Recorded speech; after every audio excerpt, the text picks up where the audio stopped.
D, sunshine is out and about. Finally, mate. What better way to do a podcast interview? Who we got? We've got, basically the white whale. We've been trying to get him for a while. The white whale. Tommy What's Sheridan. The white whale mean? It means pretty rare, hard to catch. Yeah. But Okay. we got him. We're very excited. Tommy Sheridan, welcome to the Dawson D Show. It's good to be here, lads. It's good to be here. It's a great day for it. It's turned it on for us. You boys are dominating. I was just saying, you love that sand. I'm going to get it. I wore it. He changed his shirt 5 minutes I was like, before we Tommy's walked Have you coming. washed that shirt? I see you in that every day. I haven't. And the cap. I need to get you. You got the haircut. You're looking schmick, and now we need to get you a Ravens top. And you're getting the haircut next. I reckon. Well, I want to go blonde again. Yeah, why don't you bleach it blonde? Let's get a short back and sides. Let's get a premium on top. Rate it. That's what I used to be, mate, but it's been taken away Hey, from me, again, unfortunately. do what you want to do. But I was just saying, his haircut is. He looks sharp, like a- isn't And Tommy liked it. I Which love it. I which love it. was nice. And we just had a chat up the stairs. We did. We're going off topic here from the Mate, white go, whale. mate, go for it. I mean, how many messages did you get from Mate, the haircut? Because I speak on a behalf of shitload. the people, and I'd imagine it was a lot. A bloody lot. You look clean, man. I had a lot of good compliments, but then my mum also heard a few from other people going, "Thank God he cut his hair." It's Back like- to it was corporate DOS. just- corporate DOS. Not hippie DOS. D got a bit of a shock when you walked in. You didn't know what was Yeah, happening. I thought his hair was tied up, and he's kind of opened the door and go, fuck. And I actually said to him, like, mate, you look really good. So, Yeah. You must well feel done. great when I do. Is it a hard decision? Like, what was going through your head? Well, I actually rang up the barber up the road and I haven't been to one in a long time. Haven't had a haircut in Australia for 3 years. I got 3 one, years? No, I had one cut when we were in the UK, and I just rang him up and I've forgotten how to do it. I was like, "Hey mate, do you have any availabilities?" And he's like, "Oh, it's just walk in," and I just said, "Look, it's pretty long, so just get ready for a cut." Yeah. No, you've done well. Mate, you are flying too. So, I'm not flying. I never Yes, understand yeah, something. No, I'm not flying. well, I'm grinding. mate, yeah, true. But talk us through a little bit about your day-to-day at the moment, because we want to actually start with the podcasting stuff. So talk us a little bit about Ausmerican Aces, how it came about and what you're currently doing. Yeah, well, day to day, geez, a bit of NFL today. Yeah. It doesn't stop. I'm doing a few different things. We've got the Ausmerican Aces. When's this podcast going out? What date? 2 weeks. 2 The weeks. pod- well, the, Yeah. the golf day would have been completed by then, but I've been planning that the last few weeks, and I've probably done it all backwards, boys, to be honest. It's my first one, my first golf day, so I'm planning that. It's been very stressful, but it'll come out all right, I'd imagine. I guess my week looks, it's all over the shop because I'm working around different schedules. It's a freelance model, so I'm using Roller Media, who I do a lot of the podcasting with. I've got Das as well, another guy that's just jumped on board. And then I'm working around guest time, as you'd imagine, for doing podcasting.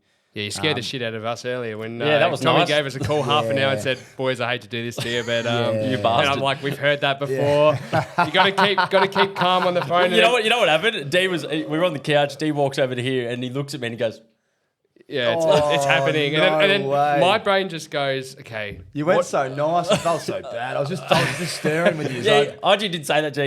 D was very nice. He goes, "It's no worries, mate. No worries." Oh, you did it well. What- I mean, and the reason I did it was because You know how it feels. to give people context, I said I can't make it last minute, which is the fucking worst thing you can do. And I said I'm only joking, mate. I'm on the way, but yeah, I'm sorry, Have mate. you had a few of those? No, I've been pretty lucky. Yeah. I've been pretty lucky. There's always a couple of people that are late, but it's not that I don't really care. I make plans like either side, like, you know, and we've been lucky because we're in a van, and when it rains, it pelts down, so the sound quality is like, can you imagine? Just That's like, frustrating. Well, we haven't had it yet, but apparently a few other people have. I've been lucky there. But yeah, back to your question. I started this last year it's about a year and a bit ago in Perth in lockdown. When I was stranded over there, when everyone was locked up here, I got locked up in Perth for a week, which I couldn't get back. And then everyone got locked up in Melbourne, and they're like, "Don't come back." And I had a lot of friends over there and couch surfing, they'll say, but I was staying at a few boys' houses. I owe a few boys rent, so I'm hoping I can get a joint soon. It's that hard to find one, mind you, out here in South Yarra. But yeah, so I started the podcast while I was doing a lot of work for Rixx. Yep. We couldn't do much out in the events and putting your name out there and pop up. So done a fair bit of podcasting on other people's podcasts and just saw the organic growth and the opportunities it brought brands and awareness. Organic. So like, there's a lot of paid advertising going around, but I just think it's a great way for people to tell their story, and it's you always say, no matter how many people are listening, put them in a room and you get pretty nervous. So when 100%. if you look at the numbers, it doesn't matter what the numbers are, whether they're 20, 200, 5,000. Put all them in a room, 20,000. I mean, depending on how you're going, it's a lot of people, and it's great awareness. So the the whole thing was sports media. You know, it's more a sports club, digital sports club around Australian and American sports. American, you know, I love my NFL especially, and no one's really doing it with passion like I think we do. And I thought, let's start it.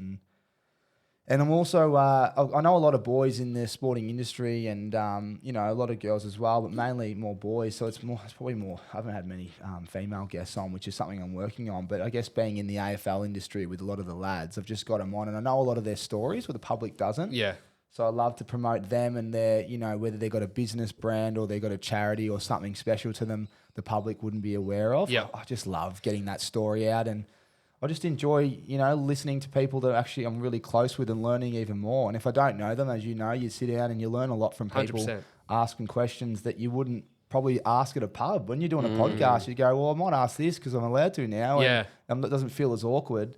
And you learn a lot. And I think you build relationships. So started it last year. It was really tough. The production side was killing me. Yep. It was messy. A lot of time was going into the back end, and as you know, turning it around and trying to make the sound quality, and it's hard work. Yeah, we know that feeling. Yeah. You guys are doing a great job. I always tell you that you're doing it all yourselves, and I can't do this stuff. What you do, I can talk, but I can't do all that stuff. So, yeah, been lucky to find some people down here, and it's been rolling now. So I think we've been going for about a year, and It's a great setup in the Roller Media van. yeah, Braden's done a great job. And when I met him, I said, let's go. Like, I didn't muck around. He goes, I need someone like this. And I said, well, I'm the man and you're the man. Let's just do it and do it next week. And off we went. It just made sense. I needed someone that could just keep up. Yeah. I can't, you know, I lose my mind over the technical stuff. If we do such a good job here and then all of a sudden you lose the footage, it's like I can't keep going backwards. So he's great. He's been fantastic. And yeah, it's been consistent, like anything. Just consistency and quality is what he gives us. So I've enjoyed it, and that's where it all started. And I've done it full time now since April. So I just stepped out of like operations and all that at Rixx to put all my attention into the Ausmerican Aces stuff. And yeah, pretty much just sports media and events is kind of how I see it. Mainly focused around sports and business and a little bit of nutrition as well coming. I've done a few podcasts banked, and they're coming out soon. Oh, so you've banked them up already? Done 'Cause we've heard the 5. announcement. Yeah, done some really good ones with Jessica Spenlove, my old dietitian, nutritionist at the Giants. We've done, you know, it's pretty scary when we do that. I asked the ones about alcohol, gut health. I know you were talking about gut health. Talk about that a bit. Muscle mass, how to lose, well, you know, just all that kind of stuff. We did a survey and we got a heap of responses. Oh, so good. We talked to the people there. So yeah, that's where it all started, and it's been growing ever since, and I love it, and I can't wait to keep doing it. You mentioned, like, because you've got that edge with the players, you know their stories, and we were actually we were having this conversation a couple of days ago with a previous guest about the world's changed so much. So when you were playing AFL, you probably were media trained, and the answers you gave to the media when being interviewed and asking these generic questions. Now it's everybody wants the insight. Like, we all want to know what goes on day to day behind the scenes, and it's cool that you can actually provide that unique perspective. Yeah, well, sorry, I'm moving the mic. No, don't stress, mate. It is a bit of fun. Play around with I it. think I found the leverage on it. Well, they're my friends. I've been I come out of footy now, and a lot of my friends. I spent 9 years in AFL, and it felt like 10 because I was at Freo there in Perth there for another year, just hanging out with them all. They're all my very closest friends, so I'm just talking to my mates, and I know them really well. I know the industry really well, and I'm very lucky and grateful that a lot of people take interest into them. Yeah. And sometimes the best players, you hear a lot of them. They're not boring, but sometimes they're not much. They don't give you much. But They're well trained. Well, they're well trained because they have to be. I'm not saying the best, but it's more what I'm trying to say here is that there's a lot of funny bastards out there, and a lot of players that need to tell their story that you don't know about. That might be because they don't play every week, or they're not the superstar on the team, and they've got some really exciting things going on behind the scenes. Like a Matt DeBoer, for example. Yeah. We could have told you he's going to be the most successful footballer to come out of footy. Now, he hasn't done it yet, but he's building it, and he will. Give him 5 years and he'll be just killing it. Yeah. But we all knew that 10 years ago, but he wouldn't get the media attention of, say, like a Fifey when I was at Freo or whatever. And now I reckon you're starting to see a lot of people talk about what he's up to and athletic ventures and all the stuff he's done. That's what podcasts and all that allows you to do. Yeah. And, so... He would have got the female attention at the pubs. Good looking rooster, yeah, buddy. very good looking boy. Yeah, he's tied up. So, but yeah, mate, he's a rooster. He goes well, doesn't he? I Oh, well, was that Matty DeBoer you were talking about? Yeah. Yeah, well, I love that story about him getting robbed. Like, that's an absolute ripper. Yeah, he got robbed and chased. He had a hammy, so he couldn't chase him, but he went through the process that you would as someone off the street, and the police were too slow, so he took it into his own matters and started tracking him down, and he found him, and he I think he tackled him and got a bit of his DNA, and they ended up taking that to the police station and then finding him. Or something. I don't want to steal the words out of his mouth because I'm pretty sure that's how, without any mayonnaise, I'm pretty sure that's how it went. But he had him by the palms, and he couldn't tackle him because he'd done his hammy, and if he had sprinted, he would have done it again, and he was on a 1-year contract. So he said, I had him, could have belted him, but he had to let him go. So this guy's literally robbing him, and he was looking into it. Shit. And I think he took his card, so he's tracking his transactions, and he got him at like a petrol station, and then once the transaction hit the phone, bang, straight to the petrol station, got the cameras. I think he smoothed his way out the back to look at the guy's head. He goes, right, I've got his cameras and got his face now. And, crazy. But he's just a weapon, Matty. He's one of the most intelligent, loyal guys and the fiercest of competitors that I've ever played with. And he would do anything for the boys.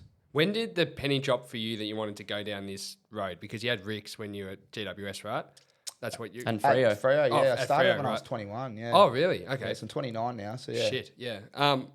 But when did it actually drop for you that you wanted to go down into this podcasting space? Because for us, like you mentioned, we saw you start to come out on things like the Sunday Footy Show, where you came out as this kind of larrikin, telling these funny stories, making everyone piss themselves laughing. And suddenly, once you transitioned into podcasting, nobody was surprised. Well, the truth is I wasn't allowed to. I mean, the Fremantle Footy Club probably didn't allow us to do much of that stuff, and I wasn't really dominating, so I didn't really get a chance. And if you did, it was kind of like, hey, worry about your footy. That's the truth. Yeah. So you wouldn't put yourself out there, because if it meant that you're looking like you're, going, I don't know, you just didn't want to jeopardise your spot in the team or do anything that's going to bring attention to the coach and then have him use it against you. That's the reality. But when I went to the Giants, it was the complete opposite. They were just embracing everyone, and they loved who you were. Yeah. And I didn't get any. I was injured the whole time, but geez, I got to be who I was. I mean, I always was who I was, but the public probably got a bit more of me because I was allowed to do it. They didn't care. They were like, let's go do the footy show and carry on like a peanut. And I'm like, well, no worries. That's hilarious. And you don't realise Melbourne media as well. Like Melbourne loves it. I'm do. a Melbourne boy, but I didn't realise Melbourne loves the footy. And so did WA and Sydney, not so much.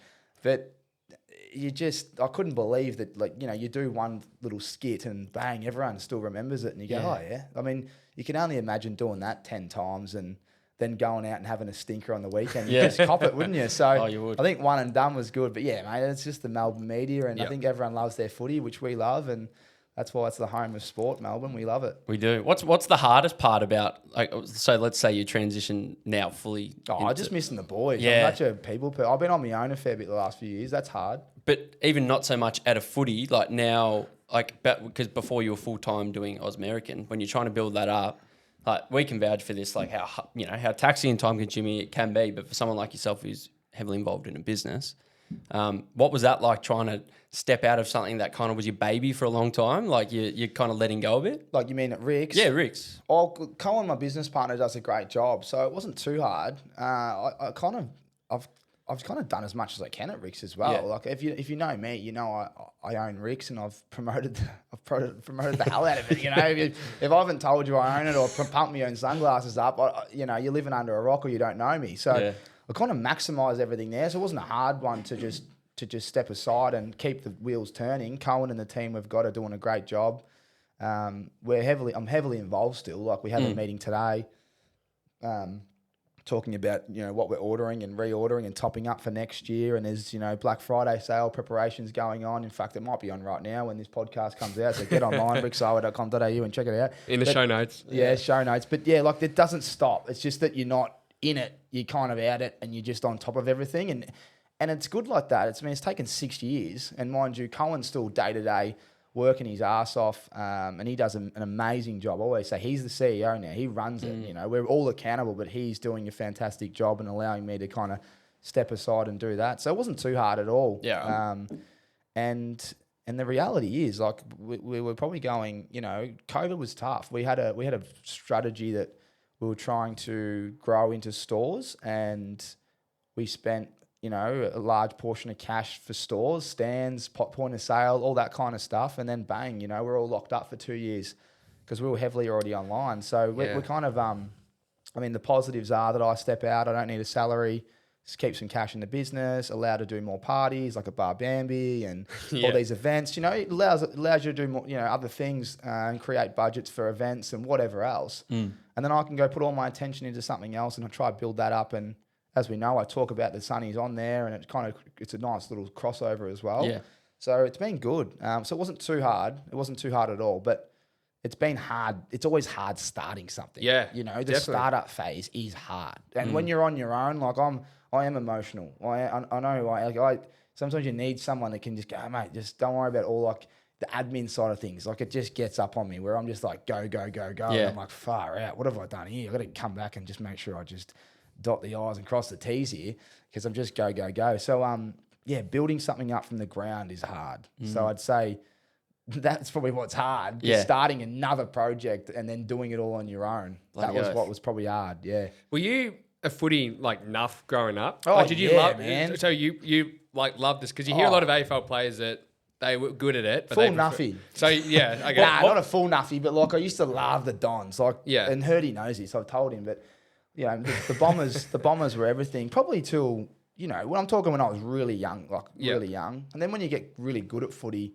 you start to meet all these people, you know, and it starts to become like a bit weird. You know, you're kind of getting coached by them and they're coming down to your training and you're going, geez, that's the bloke that I've watched on TV for years and I'm in awe of. So when did it become a reality that you're going to be like very likely to be drafted, not just a high draft pick, but be drafted? And were you, prior to that, were you always interested in business and building things up from the start? Was that... Nah, man, I had no idea what I was doing. I was an absolute peanut. Like I just go to just school. Like us, that's right. I just go to school and just tell everyone, like, what are you going to do, man? I'm like, oh, I fucking don't know, but I'm going to play foot. I was that set on footy. We said the same thing. That's one thing I don't know. Well, I don't know what they say. Don't put all your eggs in one basket. I can guarantee you that's what I did. Yep. And it might, and maybe you got to do that. I don't know. You can balance yourself out. I was always like good student when I needed to be, but I wasn't a good student on paper because I kind of knew I was good at footy. What I didn't realise was like there's a direct correlation between being consistent at everything. But I kind of just put all my eggs in the footy. I was so professional. You know, I missed heaps of parties. I gave up. I sacrificed heaps compared to all my mates. You know, I was sitting at home. Which school were you at? I went to Sheridan College in Sunbury for 4 years and then went to EKC, which is a public school just in Essendon there. Gotcha. It's got a footy program. So I went from private to public. So not the opposite. I'm a hybrid, mate. I know everything. You're a private school, I'm with you. If you're public, I'm with you as well. Well, we were semi-private. So where do we fit in that? We were semi-private. We weren't quite private. What is there, a semi? Is there a middle? It's pretending to be private, but it's a public school with blazers. Did you wear a blazer and a tie? All of that. Did you get the yellow cards and the red cards? All that stuff? We didn't. No, I went to a public school as well. Demerit first points, up, plenty of those. My mum and dad took me straight out of a public school and sent me straight. Well, my old man always said you just went to school to eat your lunch, and I think I ate my lunch and played footy, so he's right.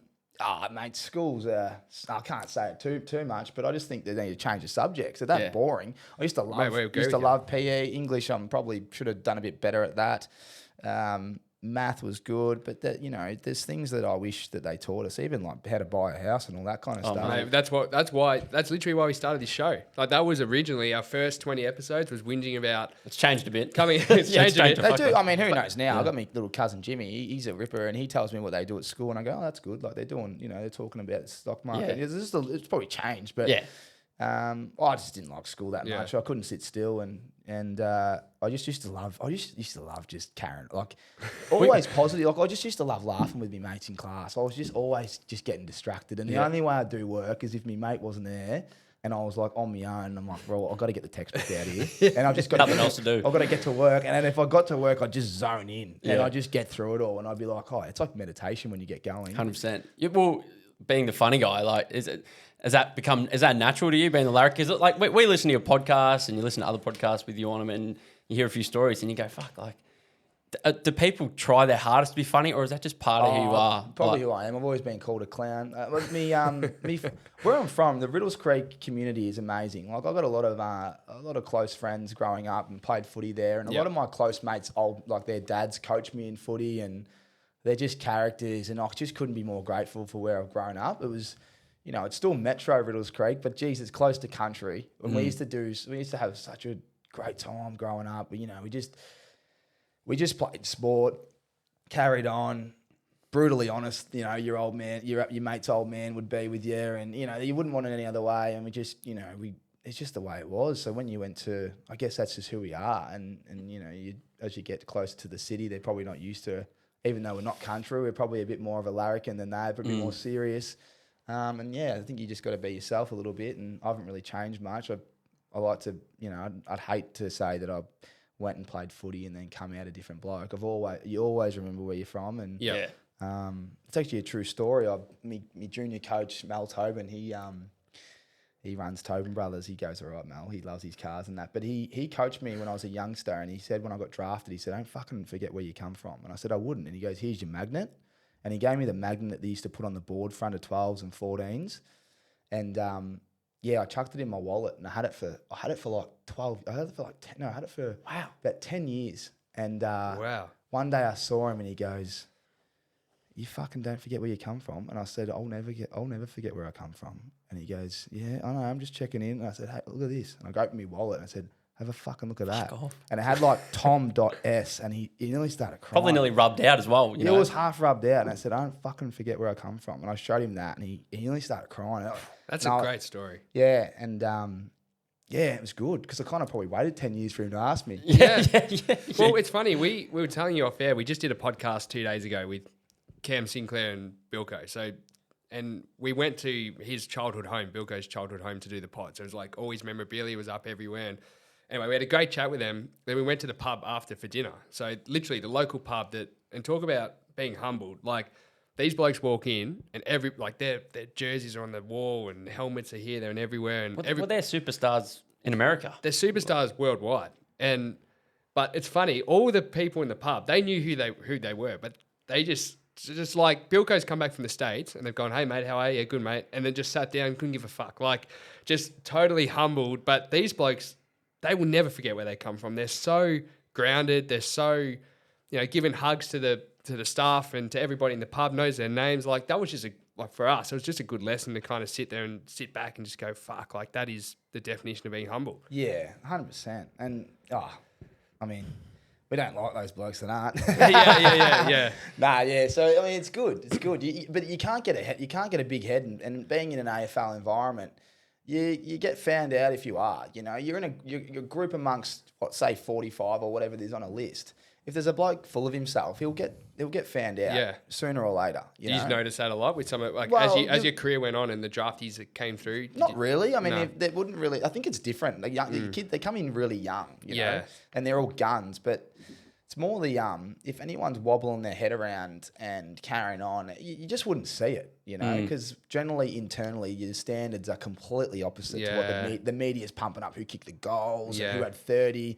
Where you're doing a review and you're not reviewing that. You're reviewing who had the most tackles, smothers, shepherds, dummy leads, fucking chase from behinds. Like, all that stuff is what you're looking at internally. Everyone knows who kicks the goals, but as long as you're winning, and that's kind of what we know. So, there wasn't many of them that I come across. I was lucky. Good. As I said, you wouldn't get picked up if you got a bit of attitude problems. I don't think so. It's too hard to get drafted. They wouldn't make that mistake. Yeah. So I was lucky. Yeah, didn't have anyone like that. That's the thing. That's why we do the podcast. All the boys do. They're just amazing people, and the community just gets such a rise out of seeing. You know, like, I was no star, but I just knew the impact that certain players had on others, and you just see the impact, you know, like even Aaron Sanderland's down in East Fremantle. Like, he's one of the greatest humans you'll meet, you know. He's a quiet guy, but he's just the nicest bloke. He'll do anything for anyone. But you just see these kids, and I can only imagine being, you know, when you're a little... mate. When you're a kid, it's like everything's bigger, isn't it? And I was one of the biggest nuffies there was. But like... I used to be scared of Fraser Garrick. You can imagine. But like, you know, when you go to a school and do a visit and you're doing a clinic or whatever, and you just see every kid just smiling and...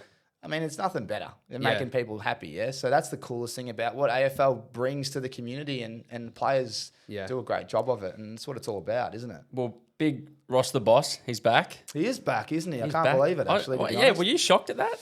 Yeah, a little bit, because we got a bit of mail that he was comfortable in the real estate game and he wouldn't go back. And your stepdad heard a bit of that too. Can't share those stories on air. Maybe so he's back, and I just heard that Brendan Goddard's there and Nicky Dell's there. I mean, I love it. Bring all those blokes back. And good luck to Ross. You know, he hasn't won a flag yet. He knows that. Everyone knows that. He's been close. Good luck to him. But yeah, I'm surprised. I just didn't think he'd come out of the media. The media gig looked good. Everyone loves him in the media. Must be pretty comfortable in those media roles too. You know, they're talking about the game they love without, I guess, the stress. You know. It's easy in the stands. Yeah. Even, you sit there. As a supporter, it is. Yeah. It looks easy in the stands. It's not that easy. But yeah, I mean, interested to see what kind of game plan he comes out with. He's one of the biggest geniuses on the defensive side of things. I think I'm really interested to see what kind of offense he brings. When was the last time you spoke to him? When you hear the name Ross Lyon, what emotion does it trigger through you? Do you still have that little bit of fear, or does it? He was hard on me. It was kind of a love-hate relationship, Ross. Yeah. It was an interesting one. I think I used to love hanging. Like if we were at a hotel having a dinner, he's just a different person. He's actually very lovable. But then, geez, he'd give me a spray with the coaching hat on. What do you think? If you think back, what do you think frustrated him the most about you? Like, if you were to get under his skin, what do you think it could have been? Probably because I wasn't hard enough. I don't know. I'm probably not one of those Lenny Hayes types. I was an outside. Not true. He loves Lenny. I was an outside player. I don't know. I couldn't tell you, mate. Like I different beast. Who knows? Like it's it's just he does have his favourites. He loves his favourites. He's got his 10, and then he loves some. He just loves some players, and then he just grinds on players. But he got the best out of me. I'm not going to say his defensive mechanisms are some of the best you'll see. And I mean, I know a lot about footy because of Ross. Yeah, I could play wing and half back and see a lot of the game, and I'd speak to other players at other clubs and went to the Giants, and they've got like no idea what I'm talking about. Really? Wow. Yeah, and that's just more the defensive side of things. But if you were to flip it, their offensive mind is completely different. They just go, they Ferrari when they're up and running. No, Ross was just, he's just ruthless. He was hard. I think the thing that got really hard at the end was probably just the repetitiveness and the same messaging and new year, and when we started losing, it got a bit like, I've heard this before, and it's a new player now, and he's grinding. It just was a bit, I think it was a bit repetitive. Yeah, okay. And when we were losing, we lost 10 games in a row after being, minor premiers. Yeah, I forget about that. And then we changed our game plan a little bit, and I don't know, by the end of it, I just had enough. I think we all did. Is that story true about? I heard Mick Barlow share it about. Yeah, it's true. Can you come on? Can you share it? That's a goal. That's a pisser. Well, I can tell you now. Yeah, he was alright. He loves a drink. We all do. We used to have respect. What is it? Like, we just used to say, "Let's make smart." It was a smart choices meeting. Yeah. They used to sit us down. It was like we're at school, and they'd say, "Right, how many drinks you can have in the bar? How many nights in the piss?" Yeah. But Matthew Pavlich played his 300th game. I was in that game. I actually played well. Was that? Wait. Oh no, I'm against thinking Geelong. Yeah. I kicked the sealer. Travi Varco. Don't worry about it. Let's get the footage up. Right? We'll get the footage up for that, mate. Did you get a vote that day? Nah, no votes. Kick the sealer. I thought, fuck, I'm sweet for next, bye. Then I'll be playing the next game. Is that on your Hinge profile by any chance? that sealer? Yeah, the sealer. I should actually put it up. I might get a match. So we played Geelong, Pav's 300th, and we all went out and got absolutely hammered in Subiaco. It was one of the greatest nights. We had a bye next week, so why wouldn't you? And then we had training on Monday, Tuesday, Wednesday, and then we had the Thursday, Friday, Saturday, Sunday off, and then back in Monday. So then we had a chat, after I think it was on the Monday or Wednesday, whatever. Look after yourself. See you Monday. One of my mates, Viv Mitchie, I don't care if I name him because the truth is he got delisted. He got traded to Melbourne, and he was over and they had a bye as well. We said come back to Freo, stay at ours, and we'll catch up. It's really hard to catch up when you're in season, and when he come over, he's one of our closest mates. We just could not help ourselves. So he got in Thursday, but all the boys were excited Wednesday. Yep. So we all went to raffles, and I was a bit unders because I was a bit sick, actually. I felt a bit average, and I was like, fuck, I'll go for a few beers. So I had 6 beers. And then Thursday, Viv rocks up, had dinner with him. We had a few reds, went out. It's pretty dead, went home. Friday night, there's this place called Ginger, and it just used to go off. And we ran into all the boys we played seconds with, and, mate, just a great night. Yeah, big night. Heaps of beers, drinks, more vodkas than that, And then Saturday night was Lockie Neal's 21st. 21st, wow. So clearly I was there. We had a massive one, as you would, 21st. Sunday, cruising. Monday, the voice was a bit croaky. And he's up there and he just, straight into it. Like, let's have a look at some ball movement. Bang, I've kicked this ball off the line. I've sprayed it. Mick Barlow's open side, got a man beat. I've put it on the wrong side of him. He goes, where should you put it? And I said, I just put it over there. And he goes, what's wrong with your voice? And I said, mate, nothing. And he's like, how many nights did you have in the piss? And I just went, my heart sunk. And I went, fuck. And Matt DeBall was with me on Wednesday. And because he's in the leadership group, I'm like, fuck. Matty was with me Wednesday. This is how quick my brain goes. I'm like, Matty was with me Wednesday. I was with everyone Saturday for Pavs prior, and everyone was at Lockie Neal's. I'm like, that's 3. That's 3. I'm like, I'm fucked. And I'm like, 2, Oh, no, so I said 3. It's 3. And he's like, what nights did you go? Oh. No, it was 2. And I'm like, what nights did you go? I'm like, Lockie Neal's 21st. And he's like, we're going to look into that. And then he just kept going, and I'm like, fuck, man, what have I done here? And then I'm like, started passing out a bit. And then he's done this, like, hang on a second, let's all just fucking stand up. And he just stood up, everyone. He goes, let's stand up over here. You've had 0 nights on the piss, 1 night, 2 nights, and 3 nights. And I'm going, you're fucking kidding. So I was on 3, and so was Matty Tavernar, and I think Max Duffy, and a couple of other blokes that were staff members. A bit of respect for them. Wow, good on him. Good on him. Yeah, I looked around. I went, oh no, I'm in trouble here. And he goes, and he just ripped in. And I can't, it was pretty funny, funny now. And I'm looking at blokes in 1, going, you're fucking kidding me. Like, you're in 1. I was with you on 3. You got 3 at least, and you're in 1. I mean, go to 2 at least. Yeah.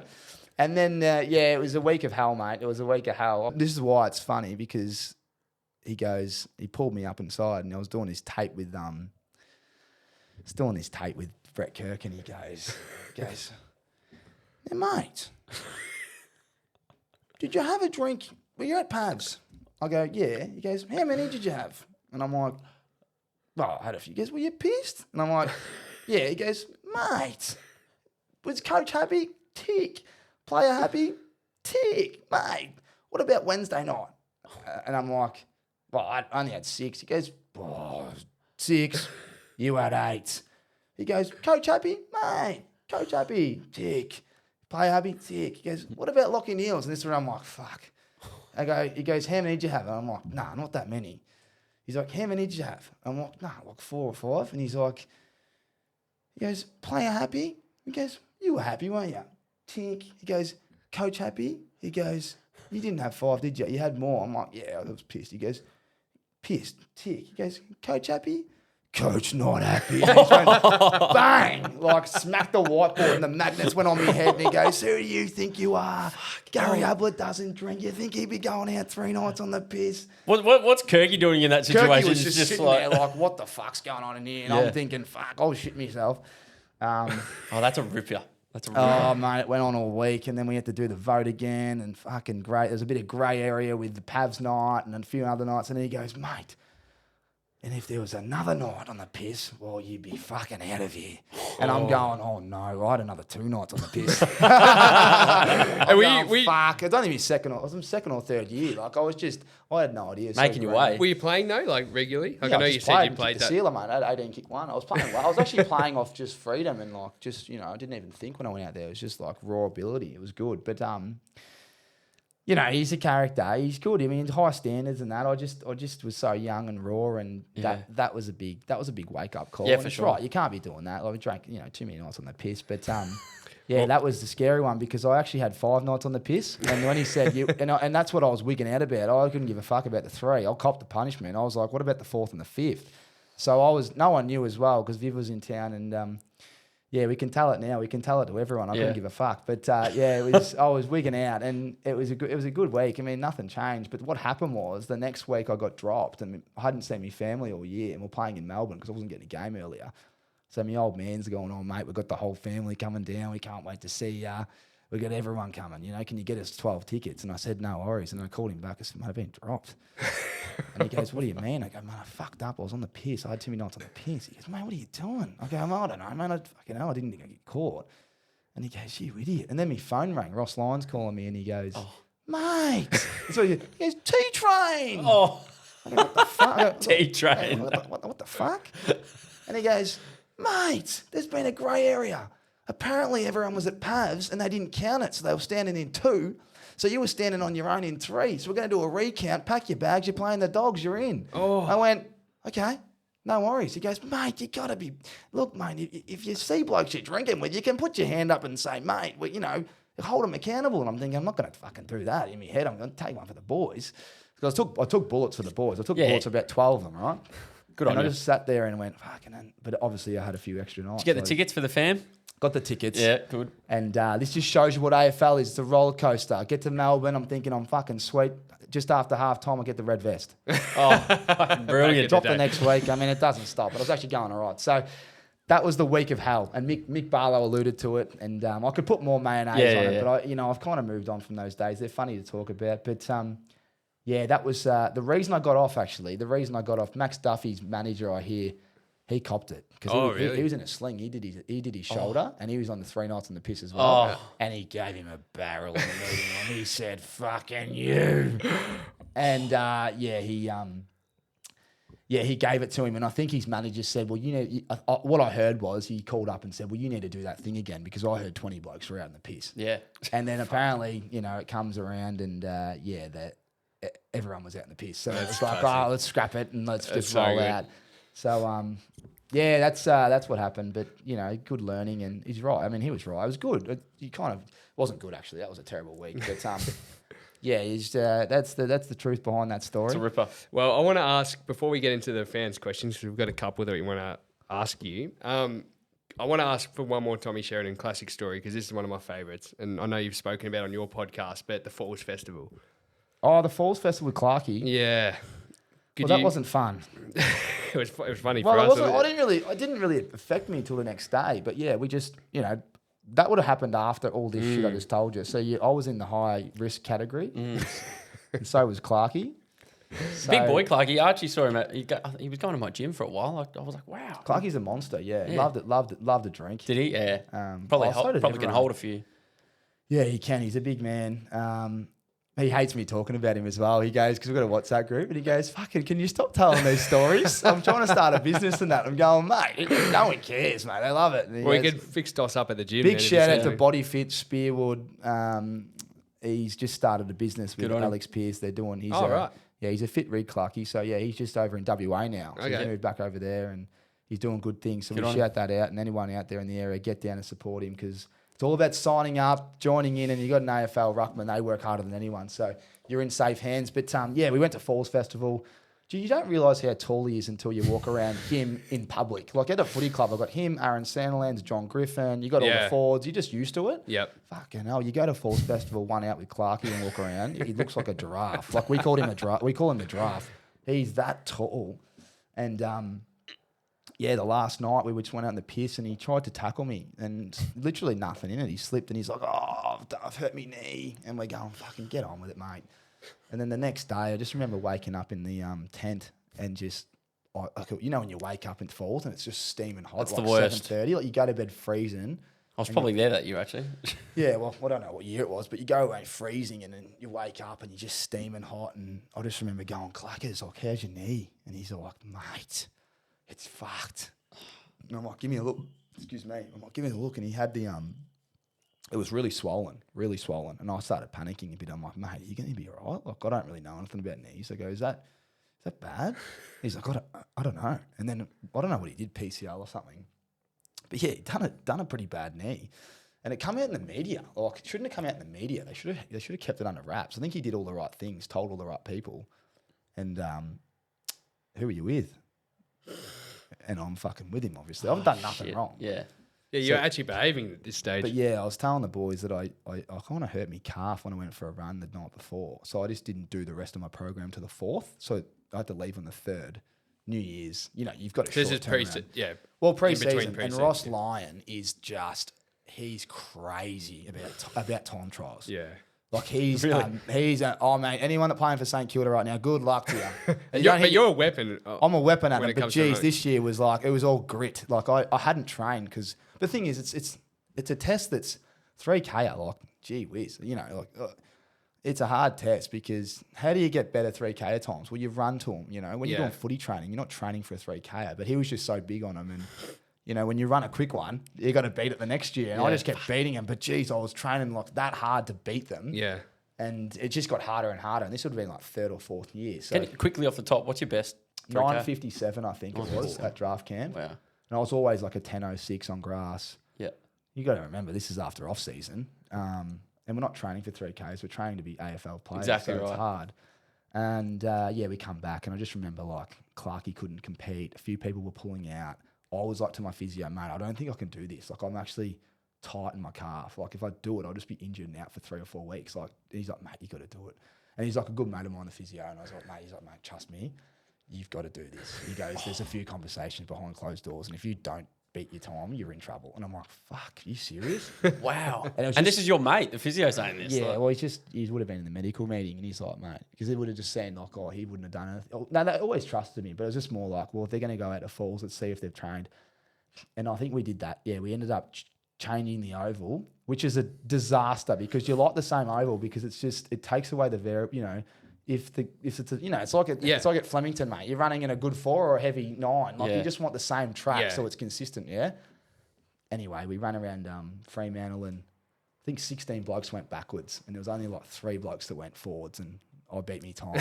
And he goes, everyone stand over here if you've beaten your time and stand over there if you haven't. And it was like no one standing next to me. And I was just looking him in the eyes like, yeah, you know it. Yeah, how good would that feel? Well, it didn't feel good. I had anxiety the whole fucking way, and I was running like my life depended on it. But just beat me time by I think 2 seconds or something. Yeah, I'm surprised you didn't blow up in the first click. Well, like, I don't know. It's more just I was just tight. You know, I just didn't want to injure myself. But I mean, just because of the anxiety of beating the time. That's what I mean. That's what I don't miss. Like the anxiety around, like the anxiousness around 3Ks, let alone just the look of it. The optics of me just being associated with a freak injury. Like he literally slipped on a dewy hill at Falls, as you know, where you're just sitting there at the food bit area. Like it was just a freak incident, but it just sounded so sus. They go, how did Clarkey do his knee? Yeah. He slipped. I'm like, what do you mean he slipped? Like you'd think that he had me on his shoulders and he was carrying on. Yeah. I mean, I wish he did, so we could just say that happened because it wasn't the case. But for the next 2 years, boys would be like, come on, none of the piss. Come on, tell us what happened. Okay, that's what happened. Like I literally wouldn't lie to you. So I'd tell you the truth. And so that's the Falls Festival with big clackers. I love that one. Who were some of your favourite players to share the locker room with? Oh man, where do you start? I love even the coaches. Like I don't miss it. I miss everyone. Yeah. I love the people in the locker room. I loved all the people upstairs. Yeah. I used to just love everyone. Property stewards, they're always legends. You go get a massage 2 or 3 times a week. You get to see those people. Some of them are in and out of the building. Some of them work full time. I was actually the property steward down at the Saints for a couple of years. Yeah? Yeah. Well, mate, they're like, you talk about when you're having a good day or a bad day. They're the ones that are always there. And, big shout out to Paulie Salos at Freo. He does it all. He's still there. There's a lot of people that, look, I'm very grateful for my time. Everyone always says, you were hard done by or whatever, but it doesn't really matter. Like, it is what it is. And I'm very lucky to have squeezed 9 years out and then progress into whatever I'm doing now. And as I said, you ask about all these stories, like, Ross Lyon's got he's a character. So everyone loves his stories, but some of them are great, some of them are hard, but you move on, Yeah, for sure. And a spray's good. It's good now that you're done because it's quite funny. All the boys love talking about a spray. And at the time, it's the worst thing in the world, but now you kind of go, well, fuck, that's pretty funny. I'm pretty grateful that actually happened. Now I can talk about it. Now you've got podcast Good story. content. Do you want to grab those? We know you've got to move pretty soon, so we'll just ask a couple of the questions, Tommy. Why are you getting the questions up as well? Well done on Bossy. I thought Glenn Boss was fantastic. Do you listen? Yeah, I've seen all the clips and I'm going to listen to the full podcast, but I just love the way he speaks. I've been watching him closely on TV. Good bloke, mate. He looks like an absolute ripper. Mate, he's a legend. He's an absolute ripper. You go first, mate. Yeah, mate, the questions have absolutely flown in. So we've only got time for 2 today. But this is a good one because this is one of our good mates. So his Instagram handle for this is WMJ_AFL Guernsey. So he loves his Guernseys. He collects Guernseys. No, he's not going to ask for a jersey, is he? Well, not the first part of the question, but the first part of the question is this. What is your favourite Guernsey you've ever worn? Oh, nice. Wow, I've only worn 2. Freo have a heap. Freo like the Kings. The style the style. Like, is there a specific Guernsey? You can't go past the purple, man. I reckon the Starlight games are pretty great. They were pretty cool. Were they the ones with the little yellow stars? Yeah. And then the Indigenous jumpers are really cool. They're always designed by someone special, and they had a good meaning behind them. So yeah. Did you ever get the anchor? Did you ever? I don't think I ever got to wear the anchor. I never got the retro round when I was there. Well, he actually sent me a text on the side. He said, "Mate, ask Tommy about there's this light blue training Guernsey. He actually sent me a photo of you Oh, in it, no. which is a bit Oh, weird. he's talking about training as well. Well, he just said any Guernsey. Yeah. Yeah, there's been some cool designs. It's funny, when I was a kid growing up, I used to see Essendon and they change all their jumpers, and you wanted all the mixtures. When you're at a club, you just don't care because you just take them off. In comes Paulie, puts them in the bin, washes them, and you got a new colour the next day. You know. Will is his name. Good friend of the show, so big shout out to Will. But he loves Guernseys, and he just asked. He said, "Mate, just ask Tommy if he's got one of those light blue Giants ones lying around. If so, can he?" He said the word express post them to you. Oh, the Giants one. Yeah, I've done a press conference in American one. I've got a photo of that one. That's the one. Yeah. He sent me the photo. He said, "Ask Tommy." Tell about him I love him, and I would if I could. I don't even have one. So Okay. I mean, it's they're hard. They're very tough to get. You know what? They are. Guess how many jumpers you get at the end of the year when you play footy? None. 2. Do you? Really? Yeah, and you generally don't give them away because you don't get No. many. Yeah. Well, so if one anyone's home, listening one away. that's got them, hit up Will. We'll put the Insta up. What's the other question? Next question. Gagey68. Any chance Tommy will buy Washington Commanders with Rixx being the main sponsor? That's very funny. Yeah, Washington Commanders, they're about to get bought out by Jeff Bezos or Bezos. Oh, right? really? Yeah, it's the rumor. Bit of Amazon. So, a bit of Amazon action, and they need some new leadership because they're under all kinds of speculation. I hear from Schefter, the guy that reports on the NFL. Very good by him, NFL fan, and we've got the San Fran fan over here. Who Can't get out of it. Yeah, we got to you guys do the washing, or what's going on over there? We don't do it together. No. Yeah. You just not an NFL man. No, I'm Wizards in the basketball. I love my NBA, but not NFL. I need a team. I've been trying to get into it, but I need a team, but I don't know who to follow. Like, I was going to go the Saints because I was a St Kilda supporter. I am a St Kilda supporter. So you're a Saints man. So you're going to be Rossi's back in the house. Yeah, but tell Tommy what you did. Mate, weeks ago. I fell out of... Seriously, before the... Talk about what a nuffy you were, actually. I used to be a massive nuffy when I was like 15. I was like fucking fat as fuck and ate this. I'll cut this out. I'll cut this next sentence don't out. cut it out. Don't need to cut it out. It's more editing for you boys. Exactly right. Well, the girl I was with at the time... Well, and no, I won't say that. Anyway. Keep it peach. Oh, yeah, I was a real nuff, mate. I used to follow him around the country. But as I lost weight, I started playing footy again. I really got into footy and I'm like, you know what? I just fell out of love with AFL. I didn't watch it anymore. I used to go watch the Saints. I used to get belted every week, fucking back in those days with Scott Waters and... Oh, yeah. Yeah, and mate, it didn't matter if they got belted by 70 points. I'd sit there till the end. And then basically for the last 3 years, I'm just like, nah, I'm done with it. But each year, the automatic membership comes out of my bank account. Yep. And this year, I'm like, not this year. It's not happening. So I rang them and said, I'm cancelling. You wouldn't believe what day it was. It was literally about an hour after the news of Brett Radden got the arse. So they said, is there any particular reason you're cancelling this membership? I said, nah, to be honest, I just don't go to the games anymore. And that was it. So you're done?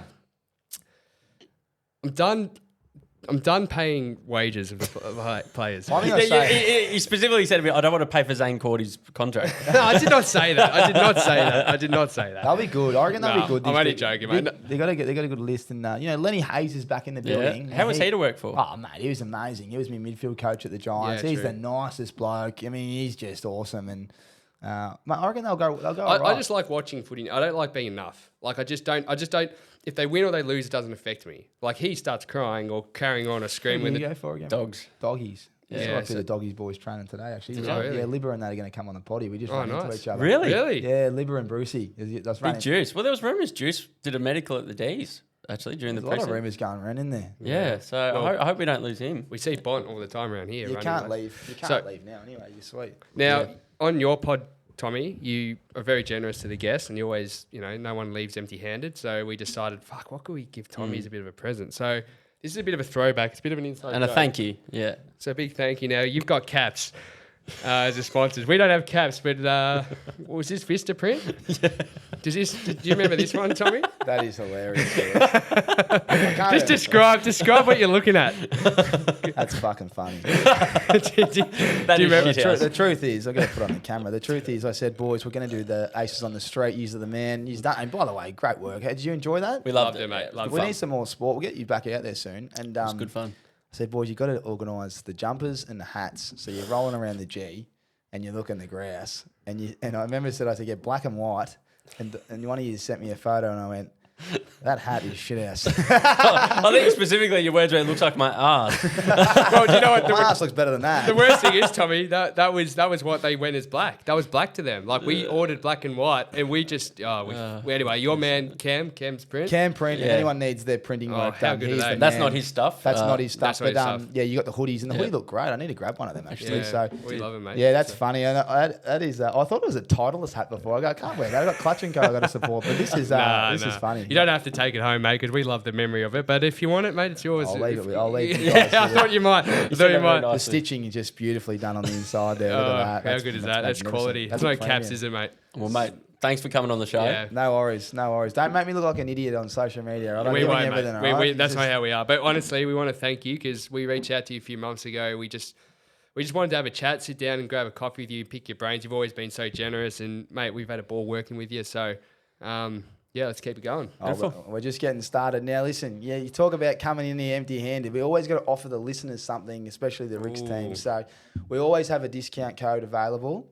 All right. Now, I can make this up straight after this. So do you want me to keep the Aces one, or do you want me to create a DOS and D? Go DOS and D. Let's get a DOS and D discount code, 20% off. Beautiful. Right in time for summer as well. Yeah. Free express shipping. Okay, and I'll leave it on for a lifetime. So, hang on. Oh, Jesus Christ. How the hell did he get out? That dog has scared the living. That's Doss's Misso's dog. He's looking at his babysitting. There you go. Back to so lifetime code, 20% off, and free express shipping on the Rixx Eyewear. Legend. For all of your listeners. You can pump that whenever you want, but DOS and D will be the code, and go your hardest. How good's that? Well, we'll get stuck into that too. I've been waiting for that. I've been looking at the Rixx website. It's very clean, mate. So thank you guys, and thanks for having me. Always a pleasure. And there's going to be plenty more of this. We'll crank up that Aces on the street soon, and get you boys a new T-shirt. We'll get the Ravens on you, I reckon. Maybe I need a white sand. Thanks, Tommy. Yeah. Thanks.